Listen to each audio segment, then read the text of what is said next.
इस साइड थोड़ा अपने कामों में बिज़ी था, तो इसलिए मैं वीडियो डाल नहीं पाया था। तो इसी वजह से अभी वीडियो डाल रहा हूँ। तो मैंने कैसे यहाँ पे एक ट्रेड बनाया।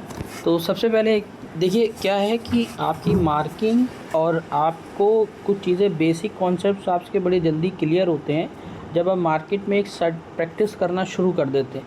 कुछ चीज़ें जो हैं वो बहुत बेसिक्स हो जाती हैं अगर आप वो समय रहते चीज़ों में। वही कहता हूँ कि अक्सर मैंने, आप मेरे वीडियोज़ अगर पुराने पीछे देखेंगे तो आपको समझ में आएगा कि मैं अक्सर ज़्यादातर ये कहता हूँ, चार्ट रीडिंग की आदत डालिए, चार्ट रीडिंग की आदत डालिए।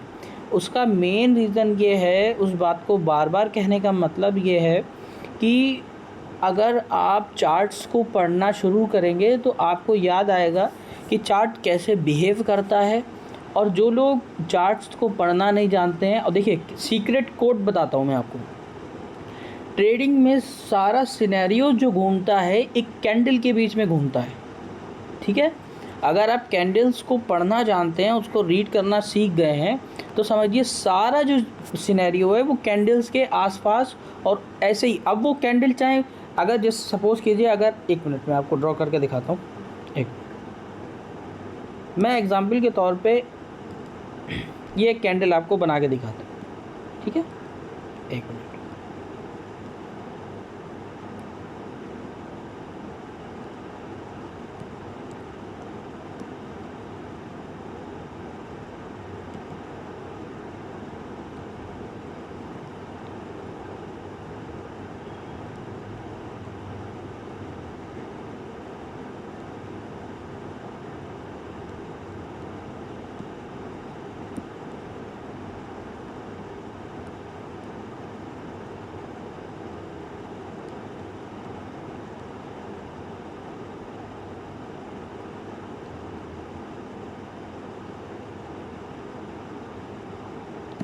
ठीक है, अब इसको ध्यान से समझिएगा कि मैं क्या बताना चाहता हूँ। और बहुत कम लोग, हो सकता है, देखिए ट्रेडिंग में मैं अगर मेरे वीडियोस देख रहे हो सकता है किसी को मेरा ट्रेडिंग स्टाइल नहीं पसंद आता हो या वो अपने एक तरीके से करता है, लेकिन गलत वो भी नहीं है और मैं भी नहीं हूँ।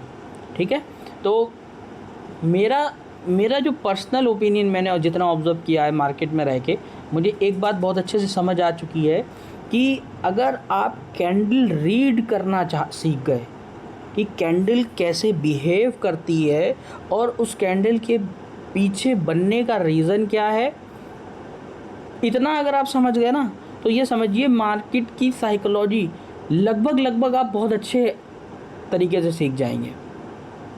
मतलब ये समझिए आप मार्केट के बिहेवियर्स को पढ़ना शुरू कर देंगे।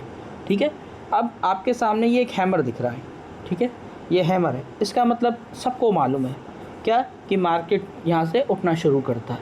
ठीक है, अब सबको ये मालूम है इसको देखने के बाद कि मार्केट यहाँ से चढ़ना शुरू करता है, तो मैं ये जानना चाहता हूँ बाकी की कैंडल्स का भी कुछ बिहेवियर है ना।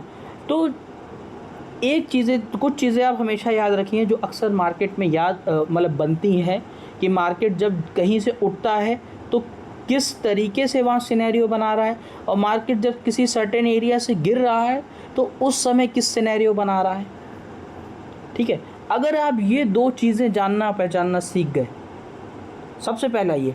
दूसरा क्या है, मार्केट में जब सपोर्ट बन रहा है और रेजिस्टेंस बन रहा है, तो वो सपोर्ट कितना स्ट्रॉन्ग है या रेजिस्टेंस कितना स्ट्रॉन्ग है, और उस सपोर्ट को कितना रिटेस्ट है और उस रेजिस्टेंस का कितना रिटेस्ट है। ठीक है, तो हमेशा याद रखिए सारा सिनेरियो शुरू होता है कैंडल के बिहेवियर से, और वो सिनेरियो चलते चलते आगे जाके वो आप, लेकिन क्या है, आपको कैंडल की साइकोलॉजी, उसका बिहेवियर, उसका रिस्पॉन्स, उसका रिज़ल्ट आपको समय के साथ ही समझ में आएगा। आप अगर ये सोचो कि आपने 2 चार्ट देख ली, नहीं।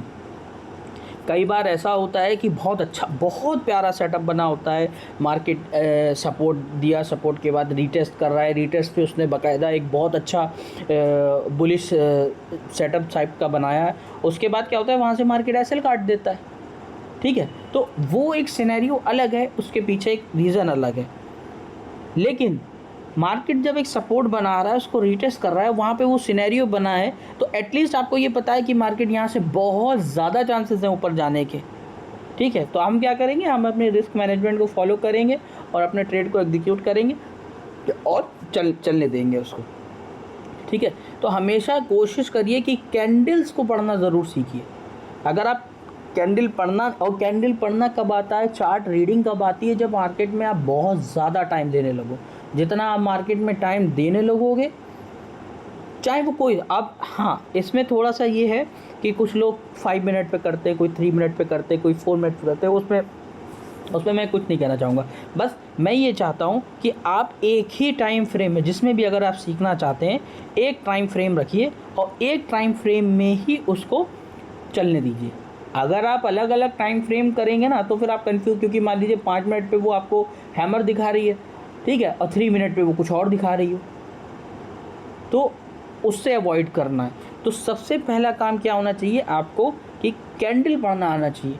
अब जब आप ये पढ़ना शुरू कर देंगे तो ऑटोमेटिक आपको समझ में आ जाएगा कि सपोर्ट अच्छा सपोर्ट है या वीक सपोर्ट है। जब सपोर्ट अच्छा होता है, स्ट्रांग होता है, तो उसके पीछे क्या रीज़न है, और जब नहीं होता है तो उसके पीछे भी क्या रीज़न है।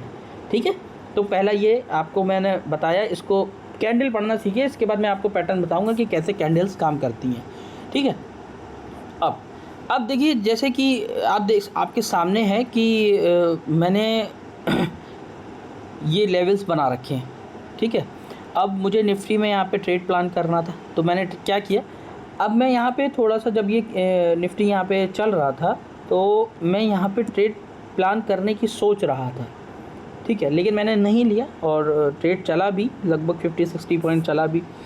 लेकिन क्या हुआ, अक्सर आपने मेरा पिछला वीडियो देखा होगा, जब भी मेरा ट्रेड चलता है और चीज़ें मतलब अगर मुझसे मिस हो जाता है ट्रेड, तो मैं अक्सर ट्रेड नहीं करता हूँ।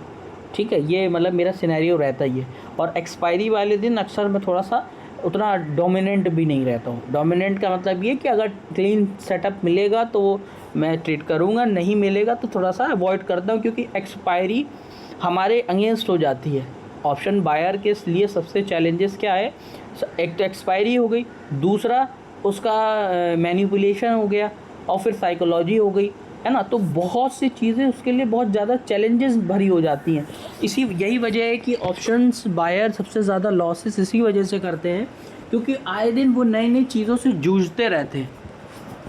ठीक है, तो हमें क्या करना है, हमें अगर उन चीज़ों से नहीं जूझना है और अपने आप को एक अच्छा ट्रेडर बनाना है, तो हमें क्या करना होगा, हमें एक डिसिप्लिन में रहना होगा। मिसाल के तौर पे जो देखिए, यहाँ पे मैंने जो ट्रेड प्लान किया मैनिपुलेशन के साथ, 2 कैंडल में वो 100 पॉइंट घूम गया, सिर्फ 2 पॉइंट। और जबकि अगर आप फ्यूचर के चार्ट में देखेंगे उसमें एसएल नहीं गया, लेकिन ऑप्शन के चार्ट में स्पाइक लगा और मेरा एसएल काट के चला गया। तो ये सिनेरियो मैं देख चुका हूँ। तो अब मुझे क्या है, मुझे इसकी आदत है, मुझे मालूम है मार्केट क्या करता है, मैं मार्केट की रिस्पेक्ट करना जानता हूँ। तो जो मार्केट की रिस्पेक्ट करने लगता है, मार्केट उसकी भी रिस्पेक्ट करने लगता है। तो आपको अल्टीमेटली मार्केट की रिस्पेक्ट करनी है। पहले आप मार्केट की रिस्पेक्ट करना शुरू कीजिए, मार्केट आपकी ऑटोमेटिक रिस्पेक्ट करेगा। अब ये वाला अगर आप सिनेरियो देखो, तो ये सिनेरियो बिल्कुल आपका एग्जाम्पल है। कैसे, मैं आपको बताऊँ।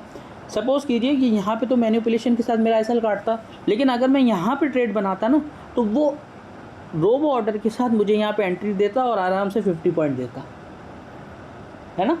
तो समझिए, मार्केट आपकी रिस्पेक्ट तभी करेगा जब आप मार्केट की रिस्पेक्ट करोगे। ठीक है, तो ये मेरा कल का ट्रेड था, तो जिसका वीडियो मैंने यहाँ पे डाल दिया। Thank you so much.